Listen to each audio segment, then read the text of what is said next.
मेरी सास जो बहुत ही नेक दिल औरत थी, मेरा बहुत ख्याल रखती थी। ऐसी सास सबको मिले। वैसे तो मेरे ससुर काम के सिलसिले में शहर से बाहर ही रहते थे, पर ये मेरा मसला नहीं था। रात को मेरी सास के कमरे से किसी मर्द की आवाज़ आती थी, जबकि मेरे ससुर तो घर पर थे ही नहीं। कुछ देर बाद मेरी सास रोने लगी। मुझे बहुत अजीब लगा। एक रात में पानी पीने के लिए रसोई में जा रही थी तो मैंने देखा कि मेरी सास चुपके से किसी मर्द को अपने कमरे में लेके जा रही थी। मैं ये सारा मंजर रसोई से देख रही थी। फिर मैंने सास का पीछा किया। उनके कमरे में चुपके से देखा तो उस आदमी को देखकर मेरी चीख निकल गई। मेरा नाम सुजाता है।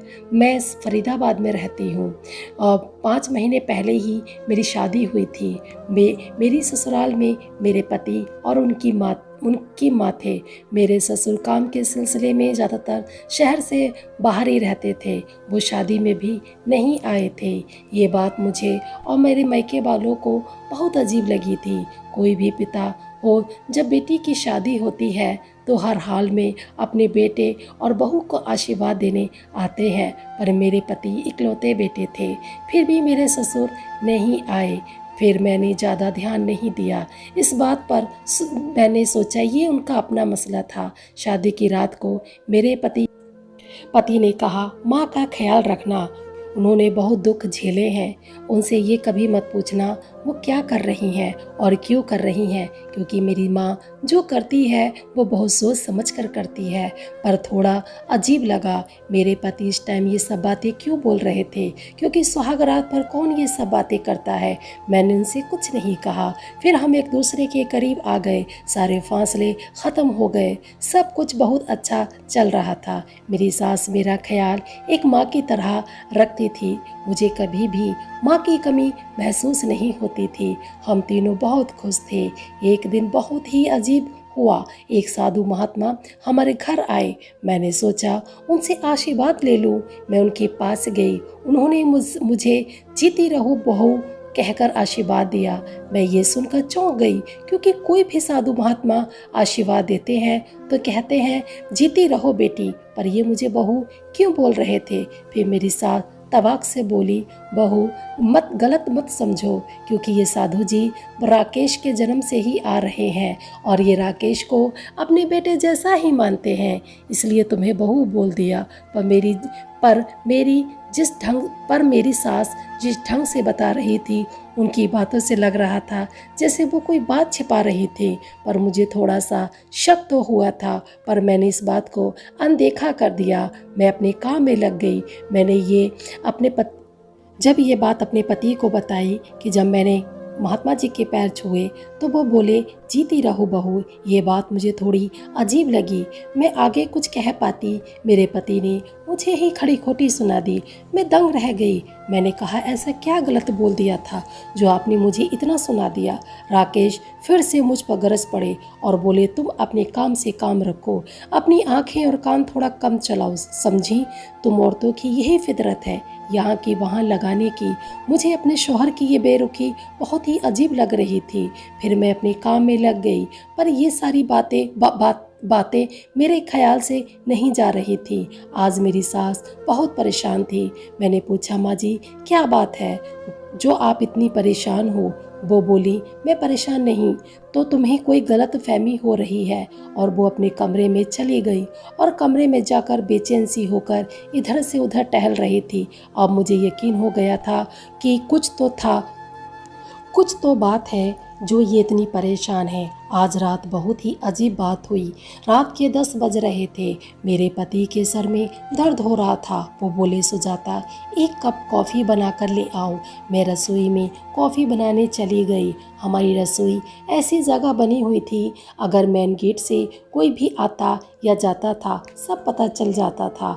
मैं कॉफ़ी बना ही रही थी, मैंने देखा मेरी सास बहुत ही आराम से गेट खोल रही थी ताकि किसी को पता ना चले। जब मेरी सास ने दरवाज़ा खोला तो वो कोई और नहीं, वही साधु था। और उस सबकी नज़रों से बचा के मेरी सास अपने कमरे में ले गई। मैं ये सोचने लगी, रात को ये साधु हमारे घर में क्या कर रहा है। वो भी मेरी सास के कमरे में, मैं भी सास के कमरे के पास गई।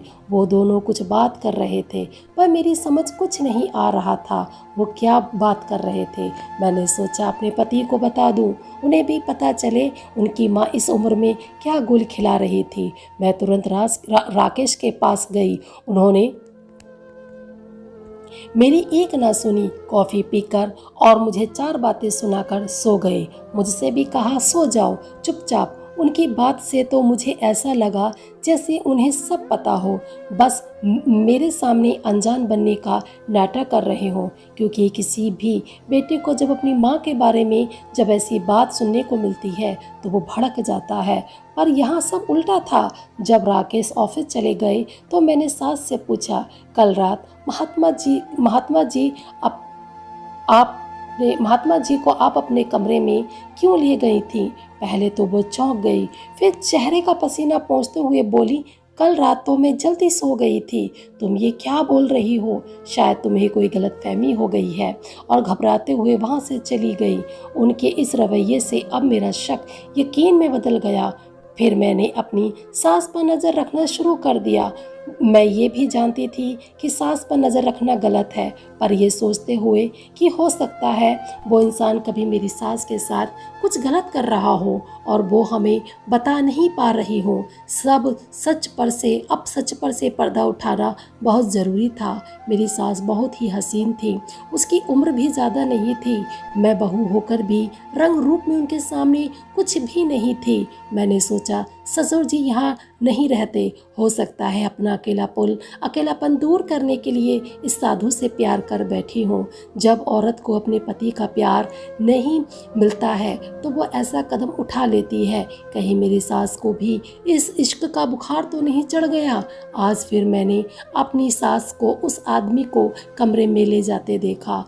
पर ये क्या, सुबह मेरी सास अपने कमरे से निकली तो उनकी आंखें सूजी हुई थी।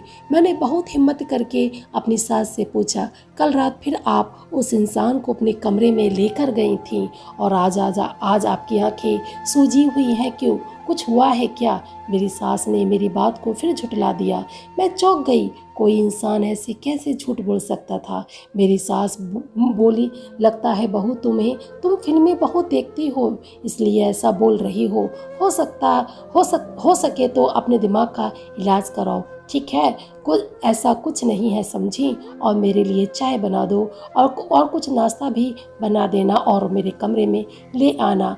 ये कहकर वो चली गई। मैं दुविधा में पड़ गई। मैंने जो देखा वो सच था या झूठ, इसका पता लगाना पड़ेगा। अब तो वो साधु रोज रात को आता था। अब मैंने सोच लिया था आज तो सच का पता लगा के ही रहूँगी। आज रात मैं अपनी सास के कमरे में जाकर उनके बेड के नीचे छिप गई। सास को कुछ भी नहीं पता था। जब मेरी सास और साधु दोनों कमरे में आए, मेरी सास ने तुरंत गेट बंद कर लिया। मेरी सास इस इंसान से बोल रही थी, किसी ने देखा तो नहीं। उस इंसान ने कहा नहीं। फिर वो साधु बोला, बहू को बता देना चाहेंगे। मेरी सास ने मना कर दिया, अगर बहू को पता चल गया तो बहुत परेशानी हो जाएगी। साधु ने कहा, तो हम ऐसे कब तक मिलेंगे। सोचो जरा, ये सच्चाई जब उसके सामने आएगी कितना बुरा लगेगा। वो बहू है हमारी। ये सुनकर मैं सोच में पड़ गई। ये मुझे बार बार बहू क्यों बोलते हैं। आखिर सच क्या है। ये दोनों क्या छिपा रहे हैं। कहीं मेरी सास मेरे ससुर को धोखा तो नहीं दे रही।